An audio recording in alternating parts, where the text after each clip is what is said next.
Hello guys. So welcome back to the channel. ठीक है, अगर जिसमें हम पढ़ रहे हैं, ठीक है, और मैं आपका नया टीचर आरव शर्मा। ठीक है, जैसे अनमोल सर ने बताया था आप सबको। ठीक है, तो आज हम लोग पढ़ेंगे इलेक्ट्रोस्टैटिक्स। ठीक है, आपका नया टीचर हूँ मैं। ठीक है, 12th फिजिक्स पढ़ा रहा हूँ और आज मैं शुरू कर रहा हूँ इलेक्ट्रोस्टैटिक्स से। ठीक है, तो हम क्या कर रहे हैं, इलेक्ट्रोस्टैट्स।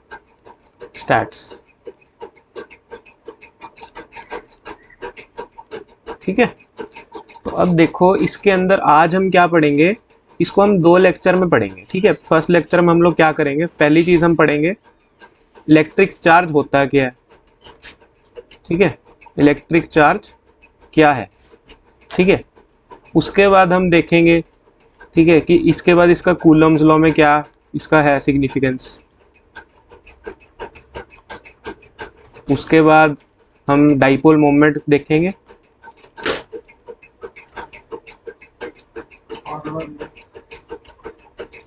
ठीक है, तो सबसे पहले हम बात कर लेते हैं अब कि इलेक्ट्रिक चार्ज क्या चीज। ठीक है, सो सबको पता है कि एक एटम है। ठीक है, अब मैं आप लोगों को ये मान के चल रहा हूँ कि आप लोगों को बिल्कुल बेसिक तो पता होगा कि एक एटम क्या चीज होती है, उसके अंदर इलेक्ट्रॉन, प्रोटॉन और न्यूट्रॉन होते हैं। ठीक है, तो अब चार्ज में क्या सीन है कि भाई देखो, अगर तुम किसी भी एलिमेंट का चार्ज कंसीडर करोगे, ठीक है, तो वैसे तो वो स्टेबल है। ठीक है, उसके पास कोई नेट इलेक्ट्रिक चार्ज जीरो है उसका। ठीक है, क्योंकि इलेक्ट्रॉन जो होते हैं वो प्रोटॉन पॉजिटिव चार्ज के इक्वल है। ठीक है भाई, अब देखो कि अगर मान लो किसी के पास चार्ज आ रहा है, ठीक है, किसी एलिमेंट के ऊपर कोई चार्ज है, जैसे मान लो कि मैं कहूँ सोडियम Na+। ठीक है, अब इसके अंदर क्या सीन है कि देखो इसका जो कॉन्फ़िगरेशन है वो 281।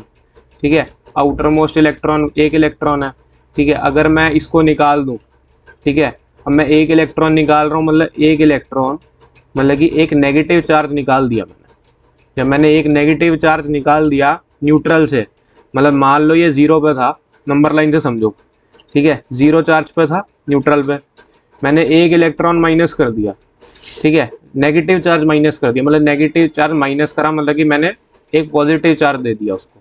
ठीक है, एक प्रोटॉन ज़्यादा है उसमें, तो नेट चार्ज कितना हो गया, प्लस पॉजिटिव इलेक्ट्रॉन में चार्ज हो गया। ठीक है, अब आप लोग देख सकते हो कि अब मैं इसको अरेज कर देता हूँ। ठीक है, तो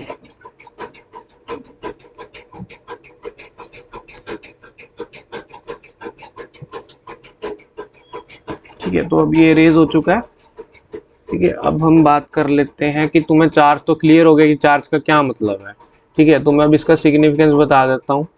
ठीक है, कि जैसे कि ये देखो एक एटम, ठीक है, इसके अंदर ये देखो ये इसका न्यूक्लियस है। न्यूक्लियस के अंदर सबको पता है न्यूट्रॉन होते हैं। ठीक है, और क्या होते हैं, प्रोटॉन्स होते हैं। ठीक है, पॉजिटिव चार्ज होते हैं। ठीक है, और बाहर इसके ऑर्बिट्स में कौन घूमता है, इलेक्ट्रॉन्स। ठीक है, तो इलेक्ट्रॉन्स घूमते हैं। ठीक है, इलेक्ट्रॉन के अंदर नेगेटिव चार्ज है। ठीक है, आउटर मोस्ट इलेक्ट्रॉन को अगर मैं निकाल दूंगा सपोज, ठीक है, तो इसमें पॉजिटिव चार्ज आ जाएगा। ठीक है, नेट पॉजिटिव चार्ज आएगा एटम को।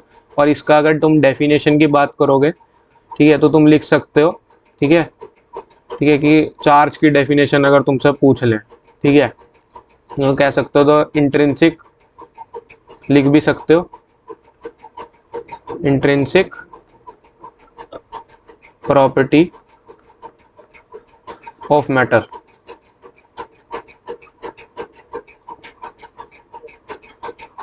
ठीक है, इसको हम बोल देते हैं चार्ज। ठीक है, जिसकी वजह से अब क्या होता है, अब जैसे चार्ज है, ठीक है, तो चार्ज की वजह से क्या होगा, आप लोगों ने पढ़ा था, ठीक है, बहुत छोटी क्लासेस में, कि अगर दो पॉजिटिव चार्ज हैं, like charges repel each other. ठीक है, ठीक है, और अनलाइक चार्जेस क्या करते हैं, अट्रैक्ट करेंगे। ठीक है, अट्रैक्ट। सो अभी किस मैग्नीट्यूड में करेंगे, हमने ये तो पढ़ लिया कि भाई लाइक चार्जेस जो होंगे पॉजिटिव पॉजिटिव रिपेल करेंगे, एक दूसरे को दूर दूर भगाएंगे। ठीक है, दूर दूर करेंगे, फोर्स करेंगे। ठीक है, अनलाइक चार्जेस क्या करेंगे, अट्रैक्ट करेंगे, पॉजिटिव नेगेटिव अट्रैक्ट करेगा एक दूसरे को। ठीक है, बट इसमें क्या है, कितने मैग्नीट्यूड से करेंगे। ठीक है, तो क्या कभी किसी ने सोचा है कि उसको कैसे निकाल सकते हैं हम। ठीक है, सो उसके लिए हम बात करेंगे अब कूलम्स लॉ की। ठीक है, वेरी इंपॉर्टेंट कूलम्स लॉ। ठीक है, इसमें बहुत क्वेश्चन आ सकते हैं सीबीएसई में। ठीक है, और जेईई मेंस में भी काफ़ी इंपॉर्टेंट है जिन लोगों को आगे करना है।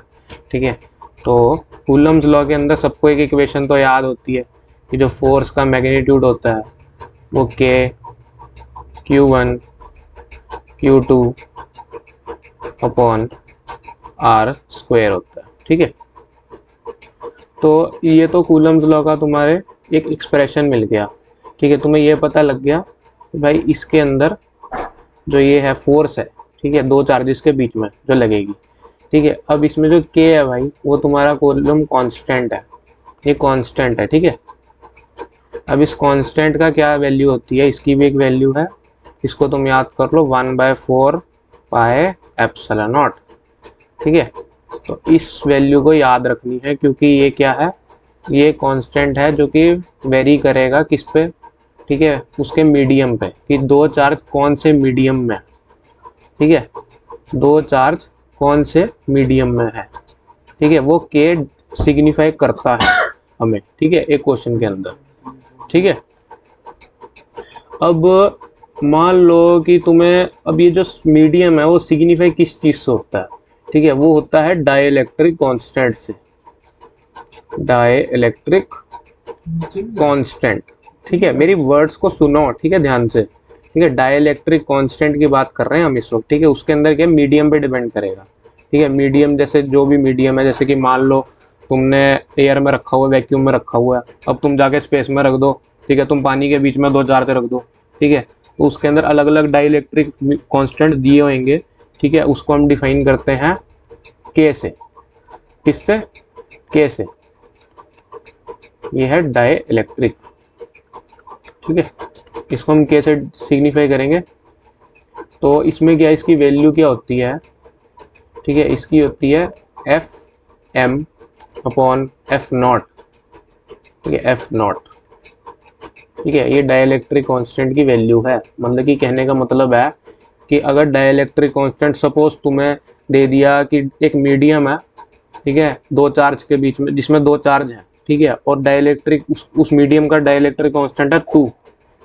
ठीक है, अगर 2 है, ठीक है, तो उस मीडियम में दो फोर्स के बीच में कितनी दो चार्जेस के बीच में कितनी फोर्स लग रही होगी।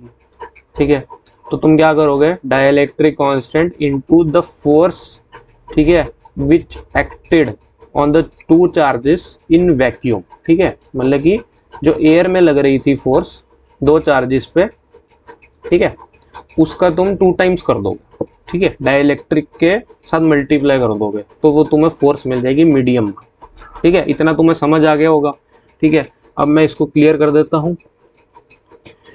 ठीक है, अब आगे चलते हैं। ठीक है, अब तुम्हें बताता हूँ मैं डाइपोल क्या चीज़ है, बहुत इंपॉर्टेंट है ये। ठीक है, अच्छे से सुनो, समझो, कोई मुश्किल चीज़ नहीं है, फिजिक्स का पेपर बहुत आसान आएगा। ठीक है, आई होप सबको अच्छे नंबर मिल जाएंगे, डरने की कोई बात नहीं है। इसको हम पी वेक्टर से डिनोट करते हैं, ये एक वेक्टर है। ठीक है, वेक्टर सबको पता है, वेक्टर जिसके अंदर डायरेक्शन भी है और मैग्नीट्यूड भी है। ठीक है, तो पी वेक्टर क्या होता है, डाइपोल मोमेंट का फॉर्मूला होता है Q क्रॉस 2L। ठीक है, वेक्टर में। ठीक है, और इसका डायरेक्शन कहाँ से कहाँ तक होता है ये बहुत बच्चों को नहीं पता होता। ठीक है, तो इसको अच्छे से समझ लो कि ये नेगेटिव टू पॉजिटिव होता है। ठीक है, नेगेटिव टू पॉजिटिव होता है। ठीक है, इसमें अब कैसे तुम्हें क्वेश्चन आ सकते हैं। ठीक है, तुम्हें डायरेक्ट बोल देंगे कि भाई ये क्यू का वैल्यू है।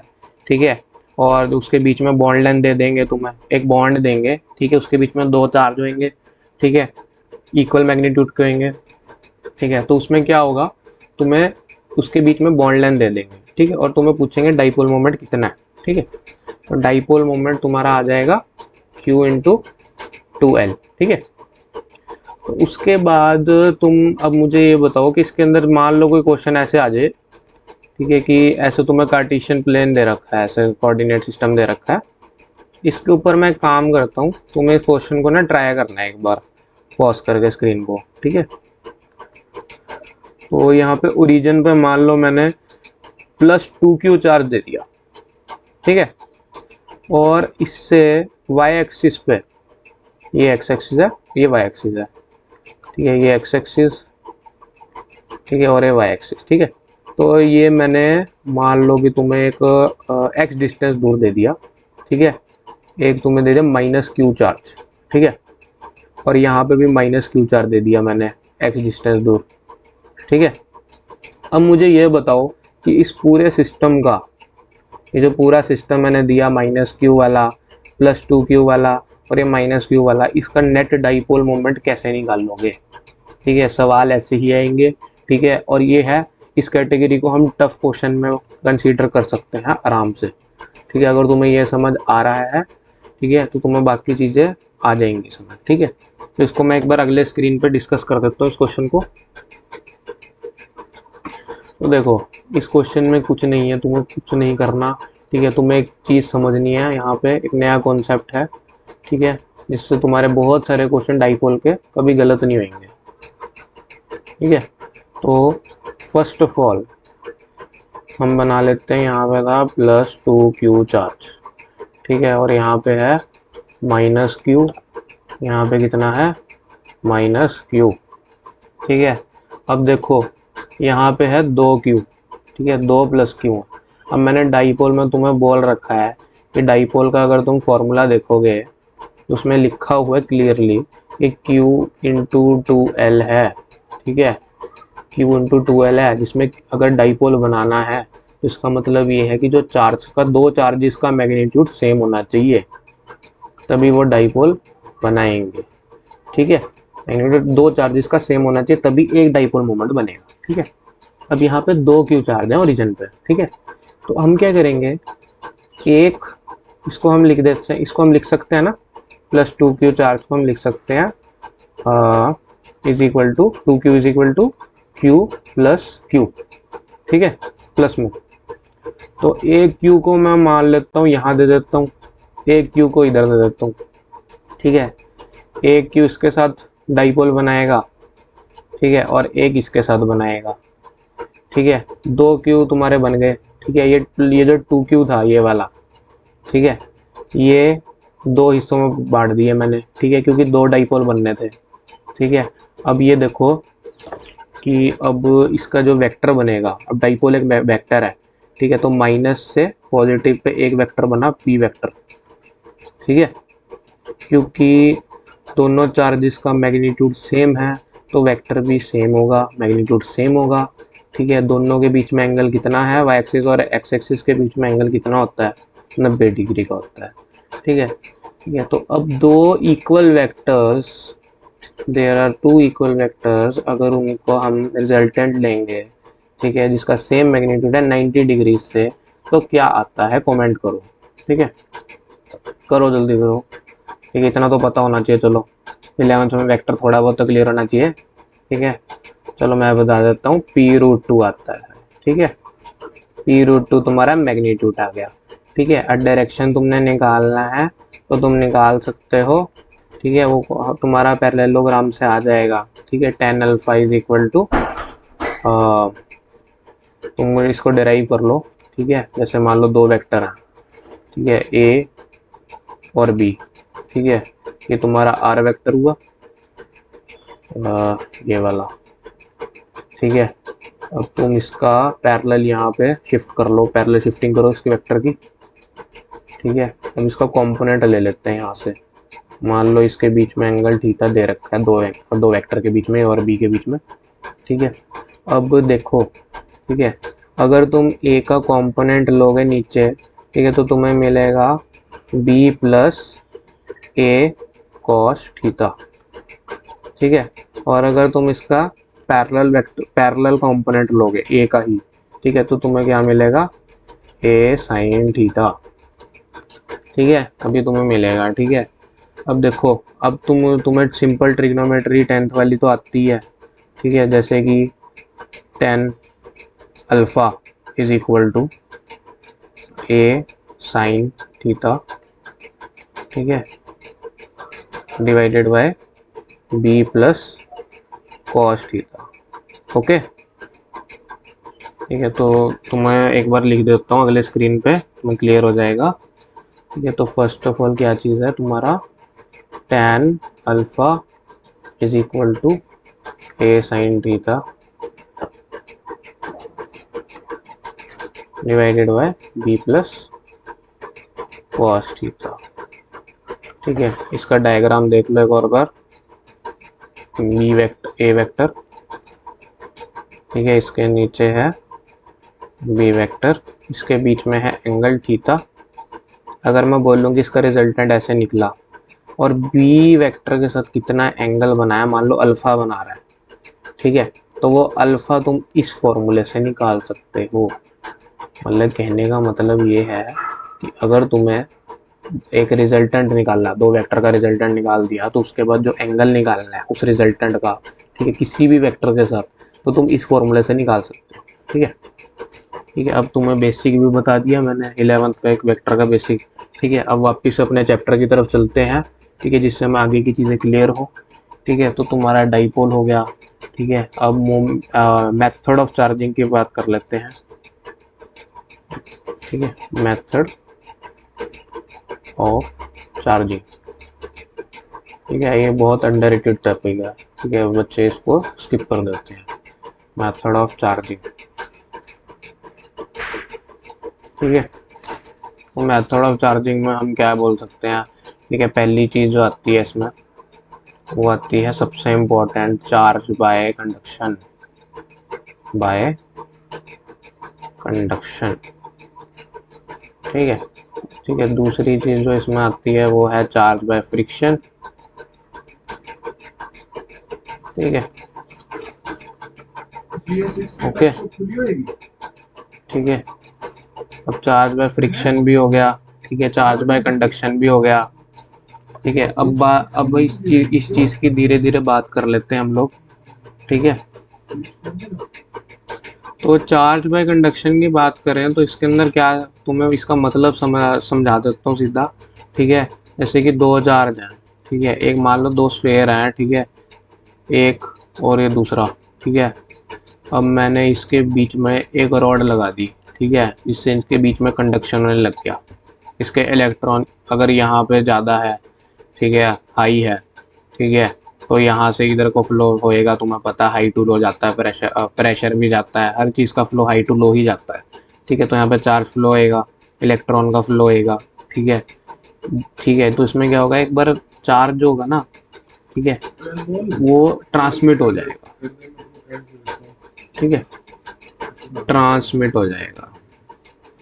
ठीक है, वो ट्रांसमिट कैसे होगा वो चीज़ देखनी चाहिए हमें। ठीक है, हमें इसका मीनिंग तो समझ आ गया, थ्योरी समझ आ गई, बट इसका जो मैथमेटिकल कॉन्सेप्ट है, एस्पेक्ट है इस चीज़ का, वो हमें बहुत ज़रूरी है हमारे लिए सीखना। ठीक है, तो वो कैसे होगा, ठीक है, वो चीज़ मैं तुम्हें एक फॉर्मूला बता देता हूँ। ठीक है, कभी तुम्हारा क्वेश्चन इस पर गलत नहीं होगा, आगे देखो। ठीक है, तो चार्ज बाय कंडक्शन है ना, ठीक है। अब मैं इसका एक एग्जांपल ले लेता हूँ, एक क्वेश्चन है, कॉपी पेन उठाओ, मेरे साथ काम करो, ठीक है, बैठ के। ठीक है, ठीक है, ये क्वेश्चन ये है, ठीक है, पॉज करके पहले खुद ट्राई करना, फिर देखना सोल्यूशन। ठीक है, ट्राई करोगे तभी तुम्हें आगे पता लगेगा कि कैसे क्वेश्चन सॉल्व होते हैं। ठीक है, तुम्हें तभी तुम कर पाओगे बोर्ड्स में भी और जेई में भी अच्छे से एक्सेल कर पाओगे। ठीक है, तो ये फर्स्ट स्फीयर है, मान लो इसके ऊपर Q1 चार्ज, ठीक है, और ये है दूसरा स्फीयर, इसके ऊपर है Q2 चार्ज। अब मैंने इसके बीच में एक रॉड लगा दी कंडक्शन के लिए। ठीक है, इलेक्ट्रॉन इधर से उधर फ्लो कर रहा है। ठीक है,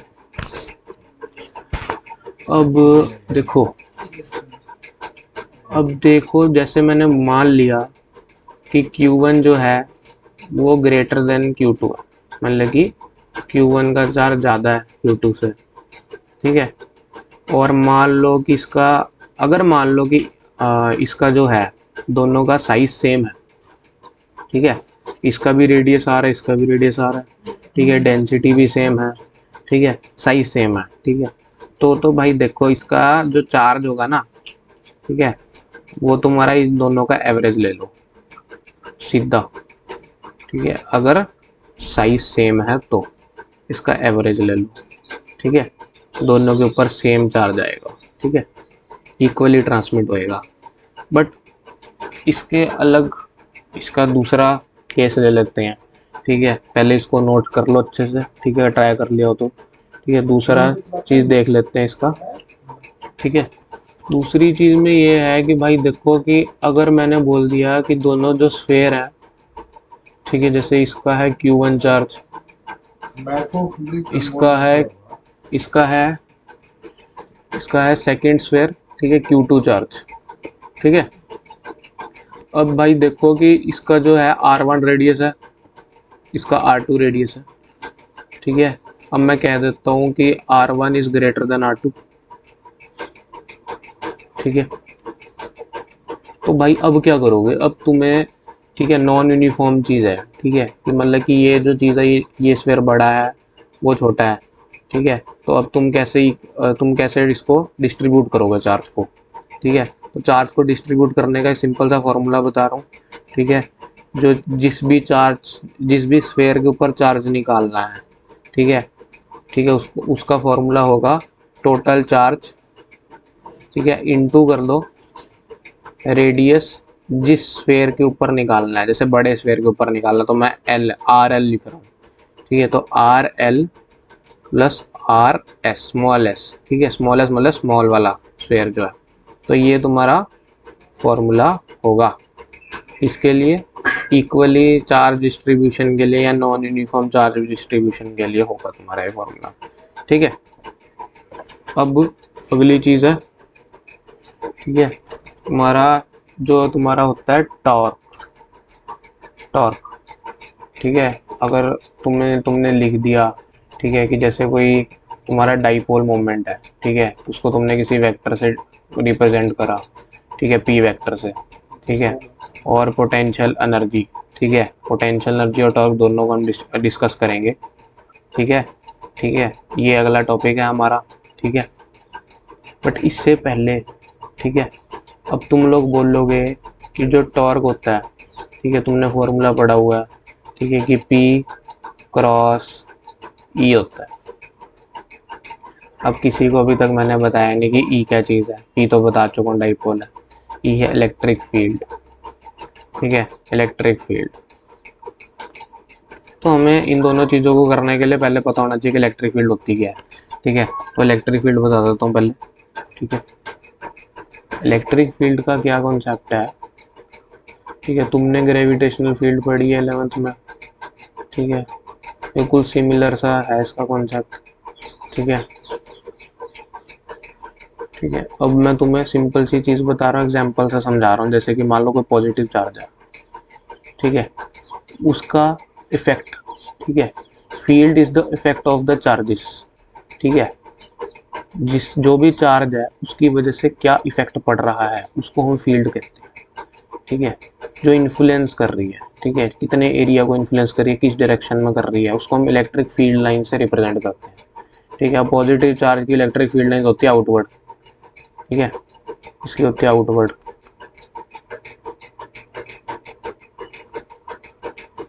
ठीक है। और नेगेटिव चार्ज की अगर बात करूं तो इसके अपोजिट होएगी इनवर्ट्स, ठीक है, ठीक है, इसकी क्या होएगी इनवर्ट्स, ठीक है। अब बात है कि भाई देखो कि तुम्हें इलेक्ट्रिक फील्ड से समझ क्या आया। इलेक्ट्रिक फील्ड का मतलब तुम्हें ये समझ आना चाहिए कि जो इफेक्ट है, ठीक है, ये इफेक्ट है, ठीक है, चार्ज का। सिंपल सी चीज लेमैन लैंग्वेज में समझो कि it is the effect of charges, ठीक है, ऑन सराउंडिंग्स, ठीक है, ऑन सराउंडिंग्स चार्जेस, ठीक है, ठीक है, या फिर चार्जेस जो दूसरे चार्जेस होंगे उसके पास, ठीक है। तो इलेक्ट्रिक फील्ड को हम रिप्रेजेंट करते हैं, तुम्हें मीनिंग समझ आ गया, ठीक है। अब इसको रिप्रेजेंट करे जाता है, इसका भी मैग्नीट्यूड होता है, ठीक है, डायरेक्शन तुम्हें क्लियर है। इसका भी मैग्नीट्यूड E होता है, ठीक है, इसका मैग्नीट्यूड E है, ठीक है। तो इसको हम कैसे डिफाइन करते हैं, ठीक है, तो इलेक्ट्रिक फील्ड, ठीक है, इज इक्वल टू, ठीक है, तुम्हारा ये तुम्हारा क्या है, क्यू चार्ज डिवाइडेड बाय हमारा लेंथ। ठीक है, तो मैं अगले पेज पे बता देता हूँ। ठीक है, तो तुम्हें देखा जाएगा तुमने, ठीक है, तो इसको तुम ऐसे लिख सकते हो।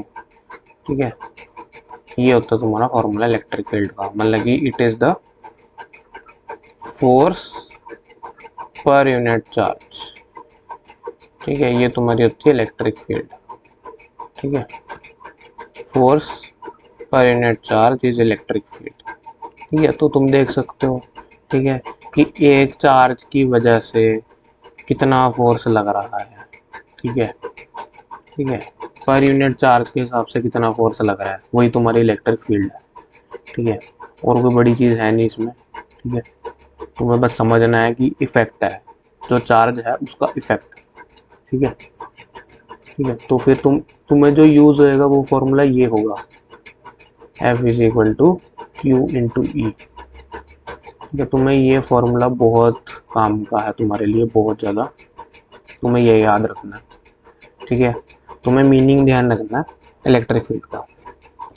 ठीक है, तो अब हम वापस अपने टॉपिक पे आते हैं जिसका नाम है टॉर्क। ठीक है, और potential energy of the dipole moment. ठीक है, तो पहले हम बात कर लेते हैं टॉर्क की। ठीक है, ठीक है, तो टॉर्क को हम टाउ से रिप्रेजेंट करते हैं, सबको पता है। तो इसका फॉर्मूला होता है P क्रॉस E। ठीक है, वेक्टर। ठीक है, तो इसको तुम क्रॉस प्रोडक्ट को तुम्हें पता है कैसे करते हैं। क्रॉस प्रोडक्ट का मतलब हुआ कि P E साइन थीटा लगा दो आगे। ठीक है, ये तो हो गया मैथमेटिकली। ठीक है, अब तुम्हें दिखा देता हूँ कि इसका कॉन्सेप्ट क्या है। जैसे कि ये तुम्हारा एक P वेक्टर, ठीक है, और ये वाला तुम्हारा जो है एक E वेक्टर है। ठीक है, इन दोनों के बीच में जो एंगल है वो थीटा दे रखा है। ठीक है, तो अब इस डाइपोल मोमेंट P, ठीक है, के ऊपर कितना टॉर्क लग रहा होगा वो पूछेगा क्वेश्चन में वो। ठीक है, तो वो ये है। ठीक है, वो है PE sine theta, P cross E। ठीक है, तो तुम्हें इसका मैग्नीट्यूड गिवन होगा। ठीक है, इसका मैग्नीट्यूड तुम्हें निकालना होगा, फिर तुम्हें इसको निकालना है टॉर्क को। ठीक है, तो ये चीज़ तुम्हें पता होनी चाहिए। ठीक है, अब दूसरी चीज़ है, ठीक है, अगली चीज़ पर चलते हैं। ठीक है, तो वो है एनर्जी।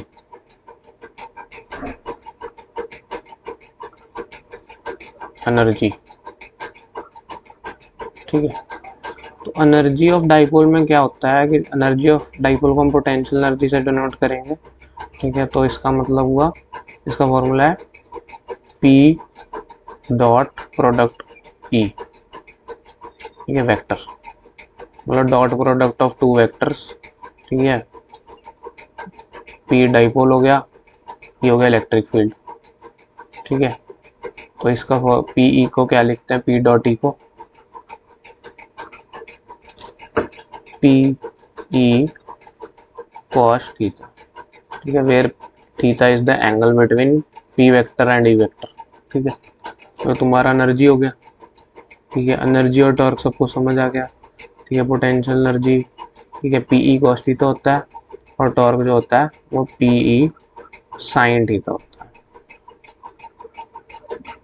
ठीक है, अब एक और चीज़ है। ठीक है, अभी मैं देखो, अभी मैं बोर्ड्स का पढ़ा रहा हूँ। ठीक है, अब एक चीज़ आती है इस चीज़ में कि मान लो तुम्हें ये जेई मेंस लेवल में आती है। ठीक है, इसमें SHM का थोड़ा जरूरत पड़ती है तुम्हें। ठीक है, एक क्वेश्चन बनता है कि उसमें तुम्हें एक P वेक्टर ऐसे दे रखा है। ठीक है, और ये इलेक्ट्रिक फील्ड दे रखी है। अब मान लो कि मैंने इसको थोड़ा सा, ठीक है, थोड़ी सी फोर्स दी, थोड़ा सा इसको मैंने क्या करा, मैंने इसको मतलब थोड़ा सा इसको घुमाया। ठीक है, इस वेक्टर को। ठीक है, तो इसका थोड़ा डिस्प्लेस हुआ है। ठीक है, तो इसके बाद क्या होगा, ये क्या करेगा, सिंपल हार्मोनिक मोशन करना शुरू कर देगा, SHM करना शुरू करेगा। ठीक है, उस SHM का टाइम पीरियड ऑफ ऑक्सीलेशन पूछते हैं। ठीक है, तो वो मैं अभी नहीं सिखाऊंगा, ठीक है, क्योंकि अभी हम बोर्ड्स पे ध्यान दे रहे हैं, ठीक है। तो बोर्ड्स के लिए इतना मोर देन सफिशिएंट होगा, ठीक है। तो दूसरी चीज़ जो जो ज़रूरत होएगी, जो जो चीज़ें ज़रूरत होंगी, ठीक है, वो मैं बताता रहूँगा, ठीक है। मुझे फॉलो करते रहो, ठीक है, अपने आप नंबर आ जाएंगे बढ़िया से, ठीक है, ठीक है, फिजिक्स में, ठीक है। बाकी ठीक है, अभी तुम्हारा, ठीक है, तुम्हारा क्या क्या रह गया, अगले लेक्चर में क्या क्या करेंगे हम, उसके अंदर मैं तुम्हें फ्लक्स बताऊंगा, ठीक है। तुम्हें बताऊंगा कि गॉस थ्योरम क्या है, गॉस लॉ, ठीक है, बहुत ज़रूरी है ये चीज़, ठीक है, बहुत क्वेश्चन बनते हैं इसके, ठीक है। और तुम्हारा जो और क्वेश्चंस करवा दूंगा मैं तुम्हें इस चीज़ के, ठीक है, ठीक है, क्वेश्चन कराऊंगा, गॉस लॉ कराऊंगा, ठीक है। और जितना भी रिमेनिंग मैं देख लूँगा बचेगा, सारा कुछ मैं करा दूंगा जो जरूरी होगा तुम्हारे लिए, ठीक है। तो मुझे बता देना कि तुम्हें क्या क्या समझ आया, कोई चीज़ में डाउट है तो मुझे वो बता देना, वो भी मैं डिस्कस कर लूँगा अगली क्लास में, ठीक है।